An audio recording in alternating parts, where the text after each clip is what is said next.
وہ نبی بھی برحق جس کی شریعت میں بہن سے نکاح حلال تھا، برحق یا نہیں؟ اور وہ بھی نبی برحق جس کی شریعت میں حرام ہے یا نہیں ہے؟ ہم برحق مانیں گے آدم علیہ السلام کو، لیکن عمل اپنے نبی کی شریعت پر کریں گے، برحق دونوں کو مانیں گے۔ کہنے لگے جی وہاں تو زمانے کا اختلاف ہے۔ میں نے کہا یہاں علاقوں کا اختلاف ہے، شافی سری لنکا میں ہے، حنفی پاکستان میں ہے۔ وہاں زمانوں کا اختلاف ہے نا، یہاں علاقوں کا اختلاف ہے۔ شافی اپنے ملک میں ہے، حنبلی اپنے ملک میں ہے، مالکی اپنے ملک میں ہے، حنفی اپنے ملک میں ہے۔ تو یہاں علاقوں کا اختلاف ہے۔ اس کو ذرا مثال سے اور سمجھ لیں۔ کئی سالوں سے آپ دیکھ رہے ہیں کہ سعودیہ میں عید ہوتی ہے، پاکستان میں روزہ ہوتا ہے۔ یہ ہو رہا ہے یا نہیں ہو رہا؟ عید کے دن روزہ رکھنا حلال ہے یا حرام؟ اور رمضان میں عید پڑھنا حرام ہے نا؟ لیکن ان کی عید صحیح یا غلط؟ ہمارا روزہ صحیح یا غلط؟ صحیح نا؟ کیونکہ مسئلہ یہ ہے کہ چاند ثابت ہو جائے تو عید، نہ ثابت ہو تو روزہ۔ وہاں تواتر کے ساتھ چاند ثابت ہو گیا، یہاں نہیں ہوا۔ وہ سارے عید پڑھ رہے ہیں، ان کی عید بالکل درست ہے۔ یہاں سب کا روزہ ہے، ہمارا روزہ بھی سب کا درست ہے۔ وہاں عید درست ہے، یہاں روزہ درست ہے۔ ہاں فتنہ اچھا نہیں کہ 4 آدمی لاٹیاں لے کے آ جائے، توڑو روزے، آج مکہ عید ہے،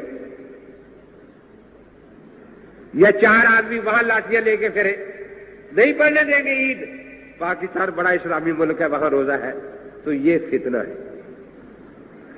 جیسے وہاں عید ان کا مذہب ہے اور بالکل برحق، یہاں روزہ ہمارا مسلک ہے بالکل برحق۔ کہنے لگے اچھا جب چاروں امام برحق ہیں تو اگر 3 امام ایک طرف ہو اور ایک طرف ہو تو پھر کس کی ماننی چاہیے؟ میں نے کہا ایک کی۔ کیوں جی؟ زیادہ کی ماننی چاہیے؟ اچھا انبیاء علیہ السلام کم و بیش 1,24,000 ہے نا۔ یوسف علیہ السلام کے والدین اور بھائیوں نے یوسف علیہ السلام کو سجدہ کیا تھا تعظیمی؟ قرآن میں آتا ہے نا تعظیمی سجدہ کیا تھا۔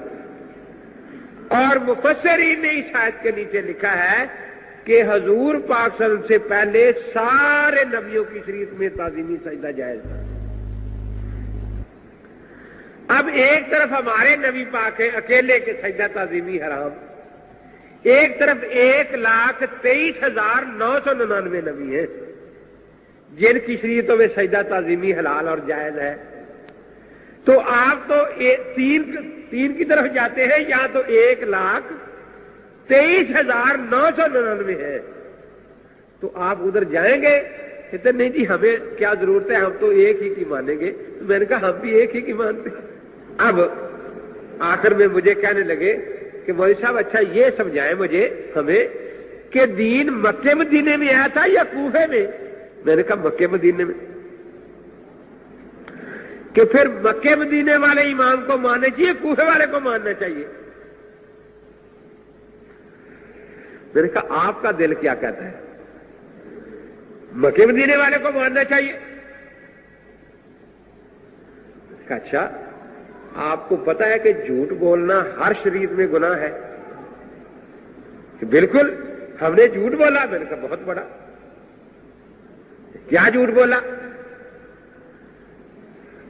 میں نے کہا قرآن مکے مدینے میں آیا، 7 قاریوں میں مکی قاری بھی تھا، مدنی قاری بھی تھا، بصری قاری بھی تھا۔